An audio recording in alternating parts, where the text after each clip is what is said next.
Hello guys, আসসালামু আলাইকুম। কেমন আছেন সবাই?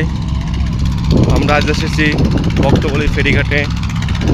দেখতে পাচ্ছেন বক্তবলী ফেরিঘাটে নদীর ধারে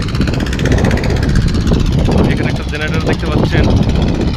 জেনারেটর দিয়ে মাটি কাটতেছে এবং আর একটা দেখতেছেন নৌকা, বড় সেই ট্রলার, এটা দিয়ে মাটি আনা নেওয়ার কাজ করতেছে।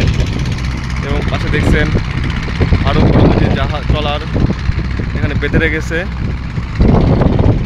এখান থেকে মাটি আনলোড করিতেছে। আমাদের এখানে দেখতেছেন স্বাধীন মিডিয়া এবং মিস্টার শামীম সরকার।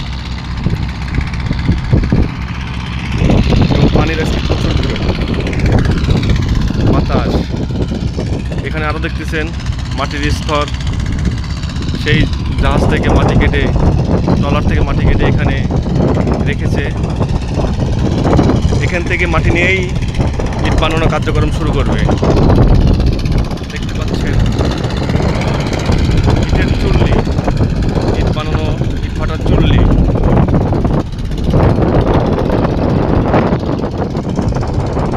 সুন্দর একটা পরিবেশ। আপনারা যারা আসতে চান এখানে আসবেন। দেখতে পাচ্ছেন ইট বানিয়ে রাখছে এখানে, খুব সুন্দর পরিবেশ। বিখ্যাত বক্তবলী ফেরিঘাট।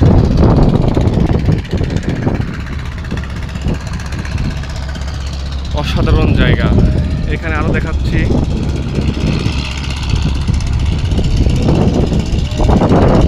ফেরিঘাটে ইটভাটায় অনেকে ক্রিকেট খেলতেছে।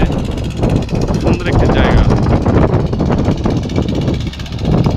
অসাধারণ মুহূর্ত।